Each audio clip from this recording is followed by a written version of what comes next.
2023 மே மாசத்துல இருந்து இப்போ வரைக்கும் மணிப்பூர்ல நடக்கிற எத்தனிக் வயலன்ஸ் இனக்கலவரத்தினால எத்தனை பேர் இறந்து போயிருக்காங்க? 250 பேர் இறந்து போயிருக்காங்க. 60,000 பேர் வீட்டை விட்டு வெளியே போயிருக்காங்க. 60,000 people were displaced from their home. அப்ப இந்த டேட்டா நமக்கு என்ன கன்க்ளூட் பண்ணுது? லா அண்ட் ஆர்டர் ஃபெயிலியர் சொல்லலாமா? அப்ப லா அண்ட் ஆர்டர் ஃபெயிலியர்னா அங்க இருக்க ஸ்டேட் கவர்மெண்டோட ஃபங்க்ஷன் ஃபெயிலியர் சொல்லலாமா? அண்ட் நாளுக்கு நாள் குறையவே இல்லை, அதிகமாயிட்டே இருக்கு. Tension has been increasing. So வேற வழியே இல்லை, எந்த கட்சி ஆட்சி பண்ணுதோ அந்த கவர்மெண்ட்டை மாற்றணுமா? ஆனால் உங்களுக்கு தெரியும், எப்பெல்லாம் ஒரு ஸ்டேட் கவர்மெண்ட் தன்னோட ஃபங்க்ஷனை ப்ராப்பராக பண்ண முடியலையோ, சென்ட்ரல் கவர்மெண்ட் என்ன பண்ணலாம்? இந்த ஸ்டேட் கவர்மெண்டோட ஃபங்க்ஷனை எடுத்துக்கலாம்ல. Central government can take over the administration of state government. அதுக்கு பேர் தான் என்ன? பிரசிடென்ட் ரூலா?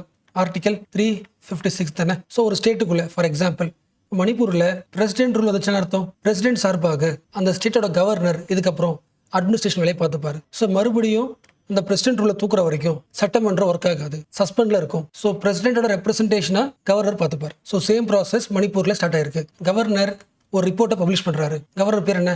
அஜய் குமார். இந்தியாவோட பிரசிடென்ட்டுக்கு ரிப்போர்ட் பண்றாரு. ஸ்டேட் கவர்மெண்டால வயலன்ஸை கட்டுப்படுத்த முடியல, அதோட ஃபங்க்ஷன் சரியில்லை. அந்த ரிப்போர்ட்டை சென்ட்ரல் கவர்மெண்ட் பண்ணணும், அப்ரூவல் பண்ணணும். அப்ரூவல் பண்ணிடுச்சு. ஸோ சென்ட்ரல் கவர்மெண்ட் ஓகே சொன்னதுனால பிரசிடென்ட் என்ன பண்ணிட்டாரு? ஸ்டேட் கவர்மெண்ட் ஃபங்க்ஷன் ஆகல. Therefore we are proclaiming the president rule in Manipur. அப்போ மணிப்பூரில் பிரசிடென்ட் ரூலை ப்ரொக்ளைம் பண்ணது சொன்னது யாரு? பிரசிடென்ட். இப்போ அவர் சொன்ன விஷயத்தை யார் அக்செப்ட் பண்ணிடணும்? பார்லிமெண்ட் அக்செப்ட் பண்ணணும். வித்தின் 2 months, 2 மாசத்துக்குள்ளவே அப்ரூவல் பண்ணணும். அப்ரூவல் பண்ணாதான் கண்டினியூ ஆகும், இல்லைனா கேன்சல் ஆகிடும். அப்ரூவல் பண்ணிட்டாங்கன்னா கண்டினியூஸாக 6 மாசத்துக்கு என்ன பண்ணலாம்? மணிப்பூரில் பிரசிடென்ட் ரூல் போட முடியும். பட் 6 மாசம் தான். 6 மாசம் முடிஞ்சதுக்கு என்ன பண்ணணும்? அகைன் அப்ரூவல் பண்ணணும். ஸோ அகைன் சம்மரைஸ் பண்ணலாமா? மணிப்பூரை ரன் பண்ண போகிறது யாரு? கவர்னர். மணிப்பூரோட அசம்பிளி ஒர்க் ஆகுமா? ஒர்க் ஆகாது. கலைச்சிட்டாங்களா? கலைக்கல. சஸ்பெண்ட் தான் பண்ணியிருக்காங்களே தவிர கலைக்கல, டிசொல்யூஷன் பண்ணல. ஸோ அடுத்த ஒரு 6 மாச காலத்துக்கு மணிப்பூரோட சிச்சுவேஷன் இம்ப்ரூவ் ஆகுது செக் பண்ணுவாங்க. இம்ப்ரூவ் ஆயிடுச்சுன்னா என்ன பண்ணுவாங்க?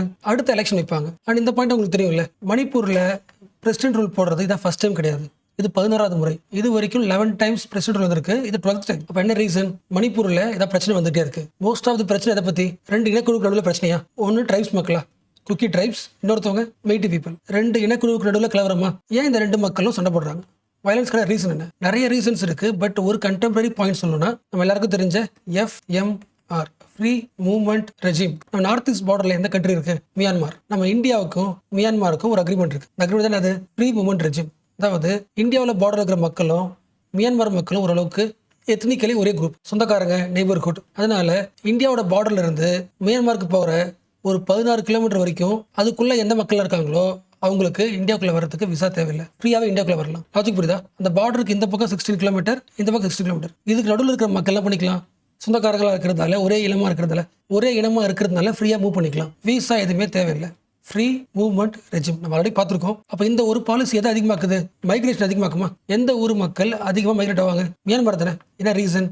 மியான்மாரில் கலவரம் ரொம்ப அதிகமாக நடக்குது. ஸோ மியான்மாரில் கலவரம் நடக்கிறதுனால இந்தியாவோட பார்டரில் இருக்கிற இந்த 16 கிலோமீட்டருக்குள்ள இருக்காங்களே, இந்த 16 கிலோமீட்டர்ன்றது மாற்றிட்டாங்க, அப்டேட் பண்ணிட்டாங்க. ஜஸ்ட் சொல்கிறேன், இங்கே இருக்கிற நிறைய மக்கள் மணிப்பூரில், மிசோரம்லாம் வந்து செட்டில் ஆகுறாங்க. இன்ஃபேக்ட் சொல்ல போனால் 40,000 மக்கள் மியான்மார்லேருந்து மணிப்பூருக்குள்ள வந்து செட்டில் ஆகிட்டாங்க. இந்த செட்டில் ஆனவங்க மோஸ்ட்லி யாரு?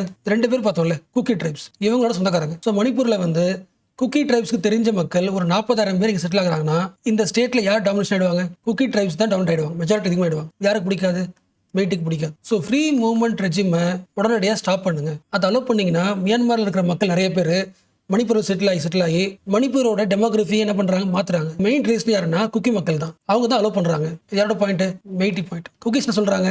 அது பொய். அது இல்லீகல் மைக்ரன்ஸ்லாம் மணிப்பூருக்குள்ள வரவே இல்லை, மெய்ட்டி தேவையில்லாம குக்கி பேரை கெடுக்குன்னு சொல்றாங்க. இதான் கலவரத்துக்கான நிறைய ரீசன் ஒரு ரீசன். பட் எப்படி இருந்தாலும் கலவரம் பெருசாயிடுச்சு. ஸோ நம்ம ஹோம் மினிஸ்டர் சொல்லியிருக்காரு, ஃப்ரீ மூவ்மெண்ட் ரெஜிமை முடிஞ்ச அளவுக்கு ஸ்கிராப் பண்ணிடணும், கேன்சல் பண்ணிடணுன்ற முடிவு எடுத்திருக்காரு.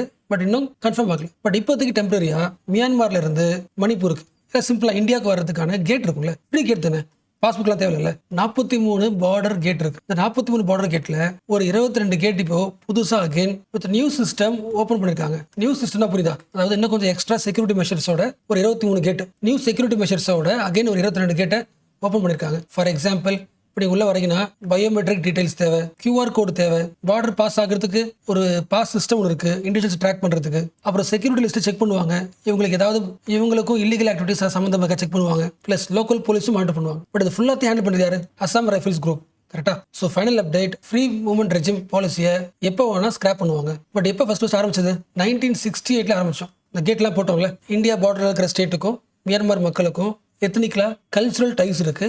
ஸோ அவங்க ஃப்ரீயாக மூவ் ஆகி வரலாம். எத்தனை கிலோமீட்டருக்குள்ளே இருக்கிற மக்கள்? ஃபர்ஸ்ட் 40 கிலோமீட்டர் இருந்துச்சு. இந்தியாவோட பார்டர்ல இருந்து ரெண்டு பக்கம் 40 கிலோமீட்டர் வரைக்கும் இருக்கிற மக்கள் 2 கண்ட்ரி மாறி என்ன பண்ணலாம்?